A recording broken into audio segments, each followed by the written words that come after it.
Hey guys, welcome back to Black Desert. I'm your host, Finger Orchestra here, Handbuster APM for this class, and today's video is about Lahn Awakening. So I'm just going to quickly go over what pre-awakening skills I've kept and which ones I've lost.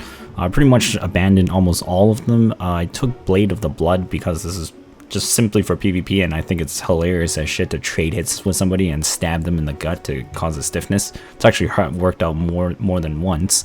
Other skills that I've kept is Kyrandis. I don't really use this anymore. I don't know why I still have it spec'd. There's some skill points here that I could technically refund, but I actually still accidentally use this in combat sometimes and still flow into Wind Orchid, but I don't have Wind Orchid spec'd anymore. So really, if you don't have Wind Orchid at absolute with that, there's kind of no point to have it, really. But most of the skills that you probably will want to take is obviously Salpuri Purge to absolute. This thing is a super hard chop, but you need level 60 for this. Other skills you might want to take along with you is 3-point Stipple and 4-point Splatter, simply because these are forward guard skills and they last quite long for animation, and they follow through right after Cymbidium, which is also a forward guard on the first one, and you chain it straight in by holding left mouse button after doing Cymbidium. If you pick up Deadly Restraint, this is more for PvP attuned. It's generally like a combo connector with Awakening skills. The main reason why I picked Cymbidium is because it's transition like from Awakening to pre-Awakening very quickly with almost any skill. You can also connect to Deadly Dance right after a 3-point Stipple or 4-point Splatter. If you still have Spring Breeze. If you have Spring Breeze, you don't want to take Ultimate Spring Breeze, but then you might cause a lot of mistakes. It's just a connector I've discovered that will override Deadly Dance and take that over Spring Breeze to activate if you have Spring Breeze still on. I've locked it because it just caused too many mistakes and I haven't really mastered like full on those things yet, so I still need to work those out, and along with the absolute skills. One of the things I found that was very difficult to adapt to was because of how fast the Awakening attacks were, and then you go to pre-Awakening and the pre-Awakening skills actually felt kind of slow. But then as I played more and more, I've noticed that like I actually use Cymbidium and 3-point Stipple quite often, just as like a connector skill when I actually throw out all these skills in rotation and they're on cooldown, and then I just end up repeating using the same skill that's on cooldown and doing less damage. When I transition to pre-Awakening, I actually do more damage for having that slower animation frame. And also more defense too, so I don't get CC'd in the middle of a combo, whether I'm fighting mobs or a player. So I'm fighting like Rhoneros, for instance, and some of you have seen on stream that like I constantly get knocked back because I'm just doing dumb combos and these guys are just stabbing me in the face and my character's getting stunned from it. Whereas when I got better with the class and I used Cymbidium into 3-point Stipple and 4-point Splatter, a lot less of that happened and the mobs died faster. Overall speed and efficiency went up. So that's where I concluded with that. Morning Dew, I'm surprised there's no absolute version of this. I actually use this quite a lot in PvP for Lahn, simply because it's like a hook shot into the floor or wherever your crosshair is targeted, and it's actually quite accurate and a lot faster activation than Fragment Stigma and Ethereal Dance. Ethereal Dance is still pretty good. Fragment Stigma, it's a little bit hard to aim, and I don't have the skill points to bring it to max, so it's kind of not worth using. And Morning Dew just kind of latches on and basically increases your chase distance, because if it's at the end of your Nimbus stride and you throw that out there from a pretty high elevation, chances are if you latch onto somebody, you'll just hookshot straight into them really quick. And if they're not in super armor and your hits go through on a good hit, they'll be straight into the floor and bound right away, so you can proceed with a down smash combo or something, or just lift them with a floating or something like that just to follow through. Other skills that I would love to take in pre-Awakening is Sacred Dance, simply because this is super armor and forward guard while using skill, and it hits really hard in terms of the damage scaling digits. This is mostly for PvP. I wouldn't really use this for PvE, as her Awakening skills clear PvE quite fast, and there's very few opportunities to fit more pre-Awakening skills into a rotation of attacks for PvE. Whereas PvP, that's kind of like all up in the air, different tactics and whatnot probably work out. Rabam skills, haven't really found a need to pick up any of these yet. I would pick up Phoenix Chase over the Eyes of Blood. This is really just preference. This one has accuracy rate and stun, and this one has bound, which is like a lesser knockdown and HP recovery.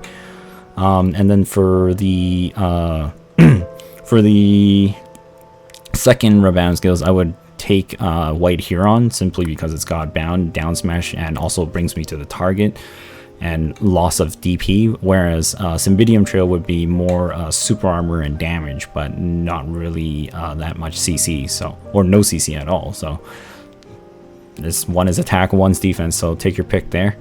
And then Awakening skills, pretty much just take everything.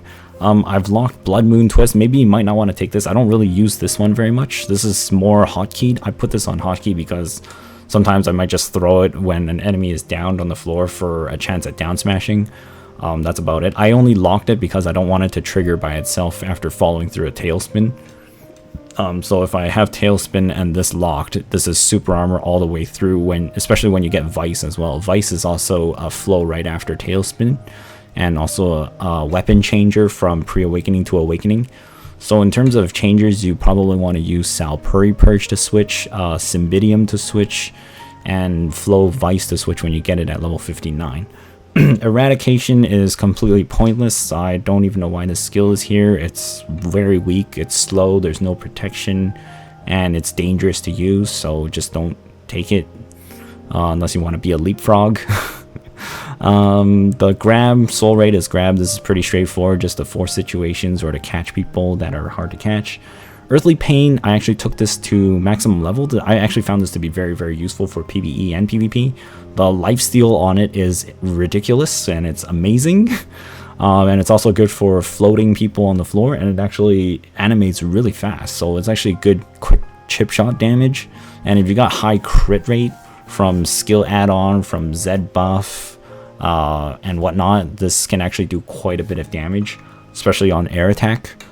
Flailing Blades, a lot of people have a lot of issue using this. I noticed that probably out of just combo and your beginnings of your Lahn adventure, firing this blade out will probably come out so often that it'll probably get you annoyed, but it does give the attack speed bonus.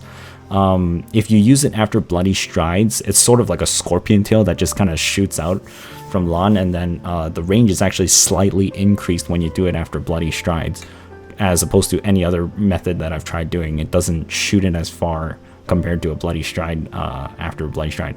Taunting Death, this is for AP and also causes stiffness, so you can use this as just extra damage. This doesn't do too much damage unless you have high crit, so if you can get crit from like other sources, then Taunting Death would actually hit quite hard. Deadly Dance is pretty much like a Sorceress's Violation, your main technique that you should use all the time. It does a lot of damage, it has high crit, it's also causes floating, has great skill add-ons you should take. Big buffs. Furor, this thing hits really, really hard. Massive debuff. Basically, in terms of an advantage, Lahn is very, very squishy, so your main advantage is slowing down your opponent and speeding yourself up. So once you widen that gap, that is basically your combat advantage, as far as I'm concerned, because a lot of her attacks have very little protection except for in pre-awakening. There's only like 2 skills that have super armor on here that are attacks, and the rest is just dodge techniques, which is Bloody Stride and the Phantom Dance, which is the sidestep and the forward dash. Other than that, everything else is just CC or get yourself pummeled in Awakening. You can also slash the air for Furor until you make it to Flow Dancing with Death to get to super armor, but I find that to be quite unreliable, or you're throwing away a huge debuff attack for no reason, because this doesn't apply debuff when it's on cooldown. And 20% is pretty much like the equivalent of almost a Gravedigger hitting somebody, except this comes out a lot faster than a Gravedigger. So just not much else. Flow Mangler, once you learn this, and Bleeding Hearts. When you learn this, you can, what I do is Deadly Dance straight into a Bleeding Hearts into a Mangler, and then as long as you keep holding that, it'll go straight into a Furor, and from a Furor it'll go into a Dancing with Death, and from Dancing with Death I go into a Tailspin, straight into a Vice, and then I follow through with a Salpuri Purge, cancel into a Cymbidium into either a Deadly Restraint or a Coax or a 3-point Stipple, depending on your situation. So however you wish. If you go Cymbidium and 3-point stipple, you'll be in forward guard motion almost the entire way from that point on. If you go into deadly restraint, you're probably assuming your enemy is on the floor and you're looking for a down smash, or they're in the air and you're looking for an air smash. And coax simply for super armor trade hit, who knows, if you're surrounded by a lot of people, and then you probably want a primrose sprint back out of there. Stately dignity, if you power this up, shorter cooldown, and I use this sort of like a super armor shield that lasts like maybe a second or 2 seconds, if in case you don't know what the hell is going on and you need to assess the situation, or need a breather for like a second, unless the person's gonna grab you. But otherwise, that's what I use that for. It also makes your running a little strange though, so I don't know if you really want to activate this, because any motion you do with Lahn when you have this on that isn't a movement technique is always a sprint, and then your turn rate is all weird when you're sprinting, so just be wary of that. And yeah, that's kind of pretty much it. So we'll go over some attack combos. Alright guys, so welcome to combo section. So first things first is you probably want to learn about flight. Just basically taking off is very important with Lahn. So what you want to do is after any bloody stride, if you want to stop the wind up time of Nimbus stride, you just do a Nimbus stride exactly right after a bloody stride. Oh god, allergies. Oh boy, allergies. Alright, so right after a bloody stride, you want to do your Nimbus stride. What you want to also do in the middle of your Nimbus stride, after you do it a while, once she does like a little tornado in the midair, you also want to do Nimbus dismount. In Awakening mode, you don't actually dismount, you just kind of do like another twirl mid-air, and you'll get an evasion buff for before you land, which is what you should always do. Nimbus stride, this is just to extend that, and then you should watch out for when the animation is about to end and practice that a little bit, and get into a habit of either using Ethereal Dance, Fragment Stigma, or Morning Dew. So something like this,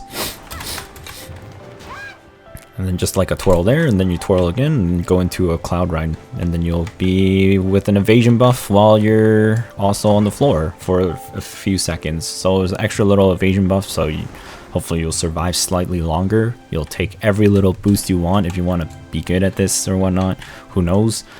Primrose Sprint, use that just to get out of dangerous situations. The Sidestep Phantom Dance, you can always use this back to back. It was very useful, but it'll also drain your stamina right away. So try not to spam it, try and position yourself in good areas, or either that, just do this and back off and turn around and dash off and fly. I ran out of stamina there, so not exactly a great example, but it is. And then let's see, combos, you've got like Deadly Dance into Bleeding Hearts, which goes into a Flow Mangler, which goes straight into Furor, which goes into Flow Dancing with Death, and then you can probably chain it further with a Tailspin, assuming your opponent gets knocked down by that from the Furor, or one of the things there, and then Tailspin will do the down attack straight into the Vice and hope for a down smash. If they get a down smash, also chop them again with a Salpuri Purge. It's quite a bit of a long combo, so I don't know, let's just do this. You can do that and toss this out, and then I've already messed it up. So I mean, the cooldowns are really short, so practicing isn't too bad.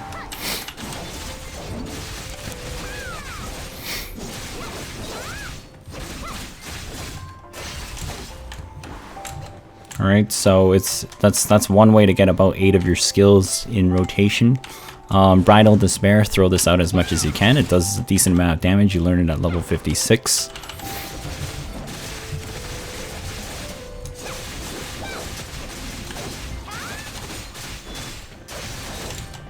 Alright, and that's as much as your skills can go. Salpuri Purge, swap from your Awakening weapon. So straight into that, and then into a Cymbidium Cancel, into a 3-point Stipple, or whichever one you want to do. And then you can either sidestep to switch back into Awakening, or just Deadly Dance. Deadly Dance is another switcher, or you can also do the Bridal Despair. Oh.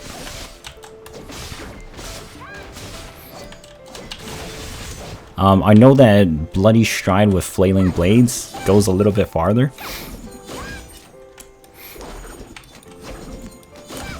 A lot of people keep like messing this up. I always just like, so from about this distance here, from the scarecrow here to that soldier where my crosshair is, you can probably latch onto it from here. Always like almost there. Okay, so it's a little bit closer than that.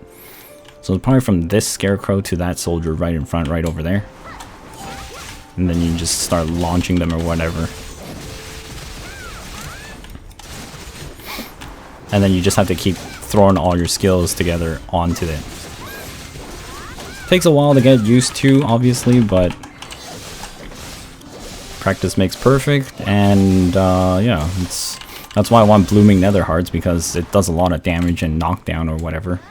And it literally mows the person down, even though Deadly Dance is a lot faster, but I want to save Deadly Dance mostly to either move further and use Blooming Nether Flower for damage, but I don't have the skill points to exactly demonstrate that. So hopefully in a future video, when I get even better with pre-awakening attacks, it should be better.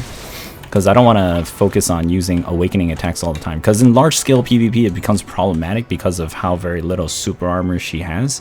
And then you either become a skirmisher that just picks off people who are stragglers, or you try and grab like one person out of position or whatever. You don't really jump into a large fight with this class because it's quite dangerous without the pre-awakening attacks. Pre-awakening attacks has forward guards, super armor all over the place, whereas awakening there's only the tailspin, the bleeding hearts, and that's about it. And then afterwards it's only sideways movements that only to help you survive, not so much destroy. So you can you would either have to pick your fights very wisely or very small, or you have to eliminate your target really quick, or either that you're gonna get eliminated really quick because there's not much that she has for protection. Unless you have your E buff on. Your E buff also provides a lot of resistance, so it's like 30%, and you also increase your movement speed like crazy. And your attack speed also goes up as well. If you pair that with your Z buff, you also get a crit bonus and a 30 AP bonus, which she really needs. I mean, like, it sounds like a lot, but her damage in PvP is kind of like mediocre. I wouldn't say it's like hyper strong. It's just a lot of damage if the person just doesn't guard or do anything against you. So if the person's like kind of like standing around, say like a witch or wizard just throwing Sage's Lighthouse or whatever, healing themselves, Lahn would probably interrupt that quite terribly wrong for the Witcher Wizard. But other than that, there's not too much else to go about her. Earthly Pain is actually very useful for PvP. I use this quite a lot, just generally after knocking somebody down from anything. This could be like from Fure, and then you just lift them up again like that. And then you could probably just use Taunting Death or whatever while they're on the floor, because it does all the down attacks.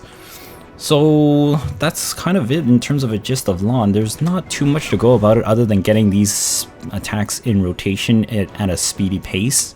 And then once you've gotten that into a speedy pace, it takes a while to practice, trust me. It gets confusing at first.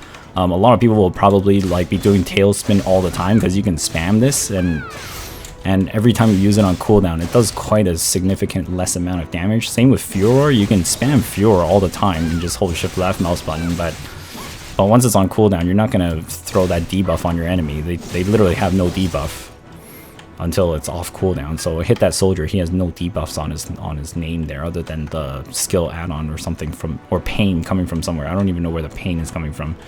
But that is pretty much it. And then you probably want to like try and hit people with this, but I don't like the distance of how small that is. It's much farther if you just like bloody stride into that, and actually more accurate too, rather than just standing around and trying to latch on to somebody like this, because sometimes you might not latch on, and that's why I use bloody stride to do that instead. So she also throws it out differently too, which is weird. Yeah, that's like way farther. So there you have it. So hopefully that helps you out and gives you some insight. It's not too complicated, but at the same time it can be very complicated. So just practice out like the basics first. Obviously try and use some common techniques a lot.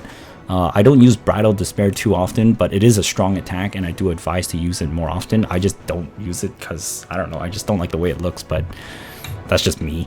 Don't worry about that.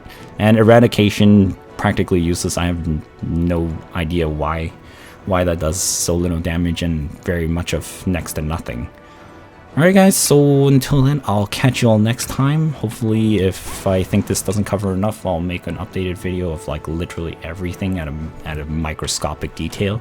But until then, I'll see you next time. Bye bye for now. Thanks so much for watching.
Oh.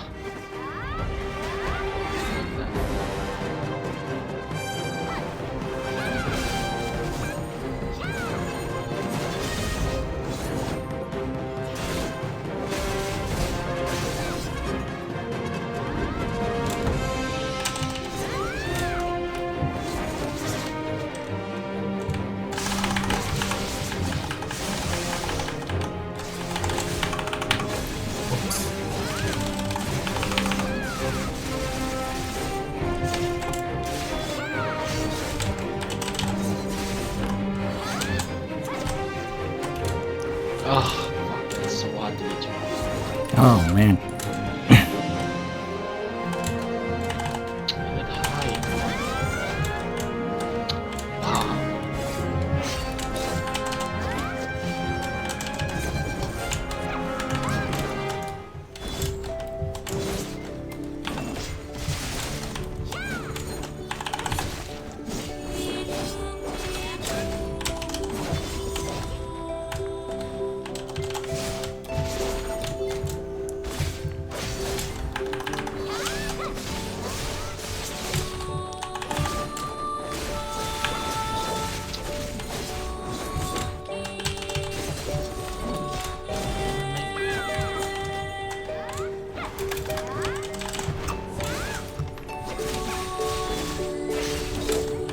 Oh no, I used the wrong move. Ooh. Come on.